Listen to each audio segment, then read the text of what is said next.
नमस्ते दोस्तों। आप देख रहे हैं मेरा चैनल हार्टलैंड। दोस्तों, आपका स्वागत है। दोस्तों, आज हम बात करेंगे जो पृथ्वी पे जो लैंड फीचर है उनके चेंज होने की स्पीड पे। दोस्तों, ये स्पीड ह्यूमन एक्टिविटी से बहुत बढ़ गई है।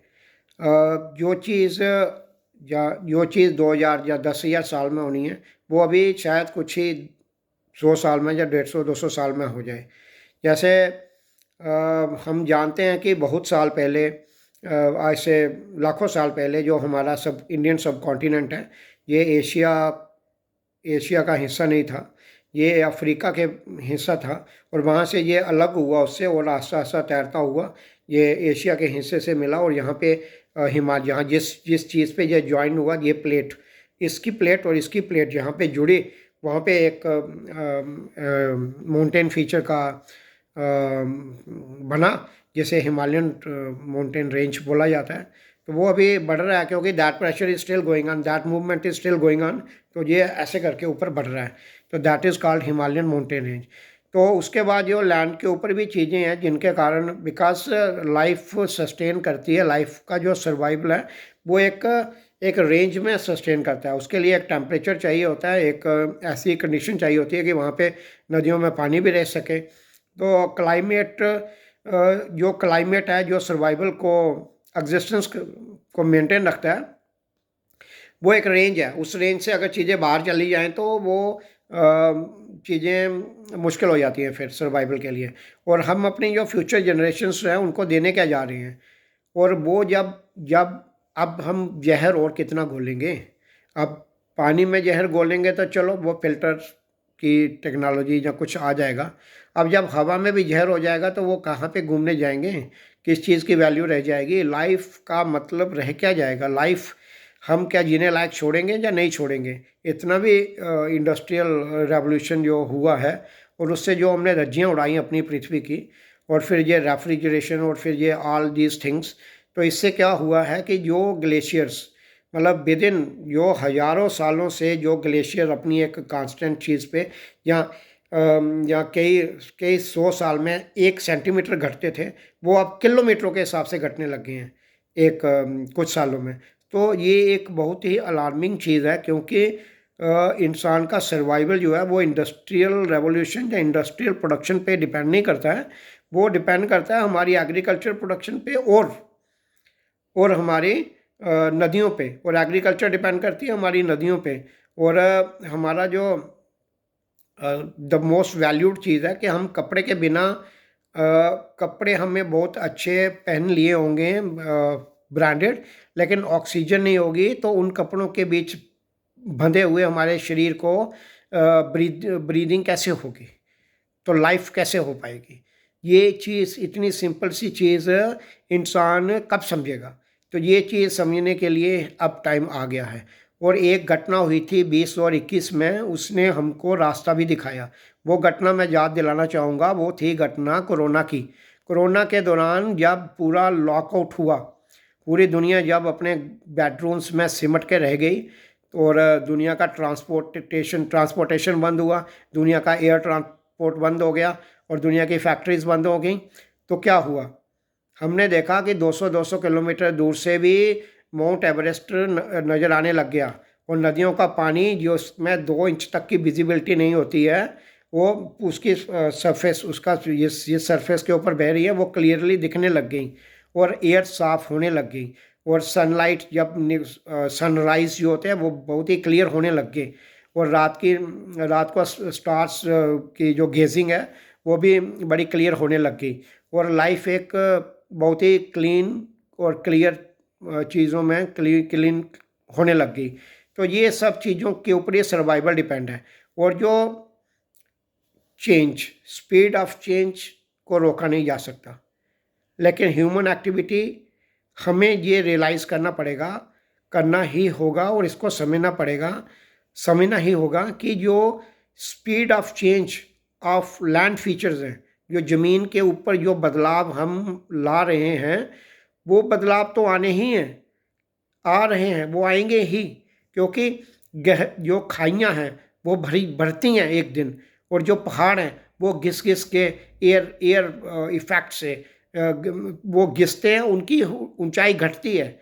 और वो जो, तो ये एक कंटिन्यूस चीज़ है, लेकिन नेचुरली ये बहुत ही स्लो स्पीड पे होता है कि कई हज़ारों सालों में कुछ थोड़ा सा होता है। लेकिन ह्यूमन एक्टिविटी ने इसकी स्पीड बहुत फास्ट कर रखी है।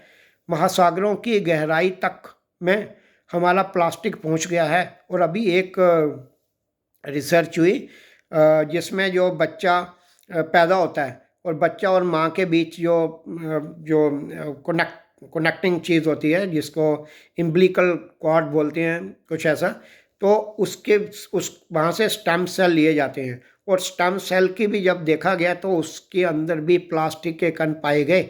ये एक बहुत ही अलार्मिंग और बहुत ही चिंताजनक बात वैज्ञानिकों ने, डॉक्टरों ने कही। तो अब हमने कितना जहर घोलना है। और कोरोना ने हमें सिखाया कि लॉकडाउन इज़ द सोल्यूशन।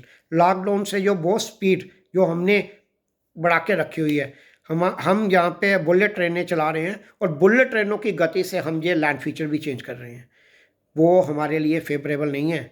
और फ्यूचर जनरेशनें जब एक बच्चा पैदा होगा, हमारा पोता या उसके आगे, वो जब पैदा होगा और जब 4-5 साल की ज़िंदगी जी चुका होगा और उसके बाद उसको जब सांस नहीं आ रही होगी कंफर्टेबली, तो वो केवल एक चीज़ कहेगा अपने, मतलब अभी अभी श्राद्धों में जो पितरों का पूजा की जाती है ना, उसको, वो पितरों की क्या पूजा करेगा? पितर उसको करके क्या गए हैं उसके, हम लोग करके क्या जाएंगे? तो ये फ्यूचर जनरेशन्स के लिए भी एक जिम्मेवारी बनती है हमारी कि हम इस चीज़ को समझें। तो और सरकारों की भी ये जिम्मेवारी बनती है सख्त डिसीजन लेने की। अब इकोनॉमिकल टेक ओवर, या हमारी इकोनॉमी स्ट्रॉन्ग करना, या हम fifth sixth first second third, या ऐसी इकोनॉमी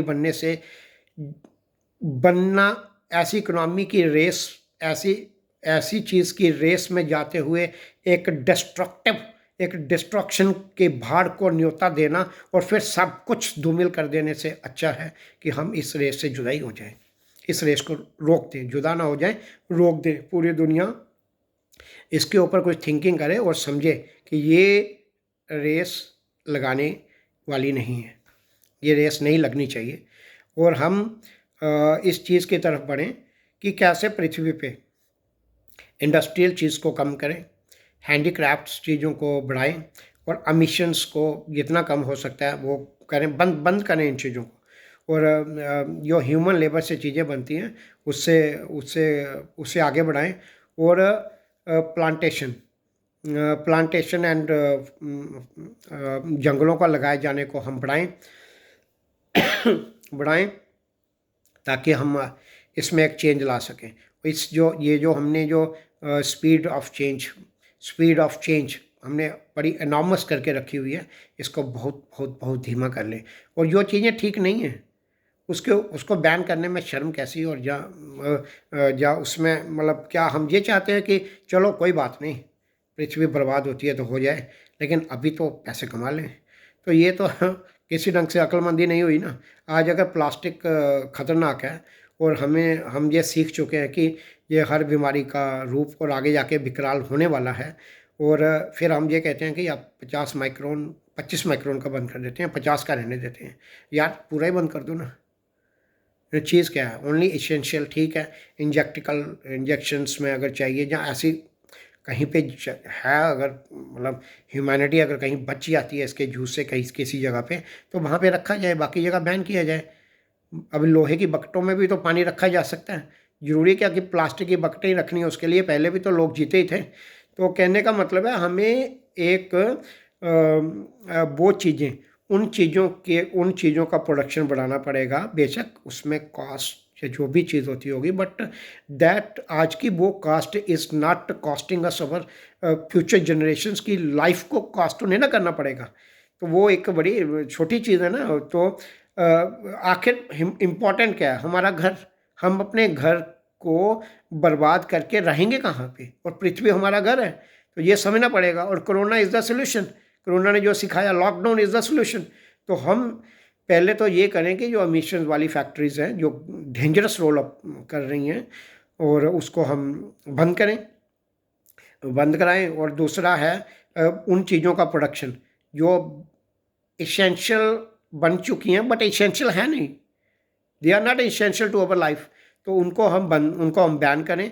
और तीसरा एक लॉकडाउन लगाएं, महीने में 2-3 महीने के लिए। यह संडे की वर्किंग, लोग 5 डे वर्किंग करते हैं, यूरोपियन और अमेरिकन कंट्रीज या और भी कई कंट्रीज़ करती होंगी, 5 डे वर्किंग करती हैं। वो 6 डे वर्किंग कर लें, 7 डे वर्किंग कर लें, कोई चक्कर नहीं, 6-7 डे वर्किंग कर लें। लेकिन साल के बाद 3 महीने का फिर लॉकडाउन कर लें, and not even a single vehicle, not even a single engine फिर मूव करें। तो ऐसी एक चीज़ हम करें। तो ये कोरोना ने हमें सिखाया था, और मुझे लगता है यही एक रास्ता है, इसके सिवा कोई और रास्ता है भी नहीं। बड़े सख्त डिसीजन सरकारों को आगे आगे लेने ही पड़ेंगे, वरना तो ये खुद भी, वरना अगर ये सोचते हैं कि कुछ ऐसे, इनके पास पैसा है या किसी के पास पैसा है और वो ये सोचता है कि हवा को साफ़ करने वाली मशीन भी अपने घर में लगा दूंगा तो उससे काम चल जाएगा, तो नहीं चलेगा। जब ये जहर हवा में अब आ रहा है, देखो, जब मिट्टी में हम जहर मिलाएंगे तो चलो ठीक है, कुछ लोग कहीं से महंगा करके ख़रीद के ऑर्गेनिक खा लेंगे, तो उससे चलो ठीक है, ज़्यादा असर नहीं होएगा। जब पानी में आएगा तो ये बहुत बर्बादी करेगा, और पानी में आ रहा है। और जब हवा में आएगा तो कोई बच नहीं पाएगा, फिर वो बराबर भगवान करेंगे इसको, अमीर और गरीब को। तो ये चीज़ एक देखने वाली चीज़ है, और बहुत सीरियस चीज़ है, बहुत सीरियस चीज़ है। और सबसे इम्पोर्टेंट क्वेश्चन है, हम अपनी फ्यूचर जनरेशन्स के लिए छोड़ के क्या जाएंगे? तो दोस्तों, फ्यूचर जनरेशन्स के लिए एक अच्छी पृथ्वी छोड़ के जाएं। इस पृथ्वी को देखभाल, ये पृथ्वी हमारा घर है, और इसकी देखभाल करना हमारी जिम्मेवारी है, हमारा दायित्व है। हम खुद भी वैसे बने, और अपने संबंध या अपने साथ या किससे बातचीत होती है या जिसके साथ हम चर्चा करते हैं, उसको भी ऐसा करने के लिए प्रेरणा करें।